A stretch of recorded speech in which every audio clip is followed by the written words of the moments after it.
Hello বন্ধুরা, আজকে আবার একটা ছোট্ট ব্লগ নিয়ে চলে এসেছি। হালিশহর ঘাট, ডানলপ ঘাট, সেখান থেকে আমি চলে যাব বাঁশবেড়িয়া।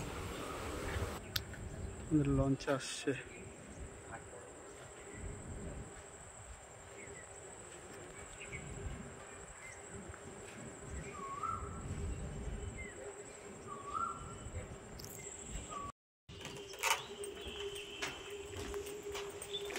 আজকে আমরা ডিউটিতে যাচ্ছি হালিশহর ডানলপ ঘাট থেকে বাঁশবেড়িয়া।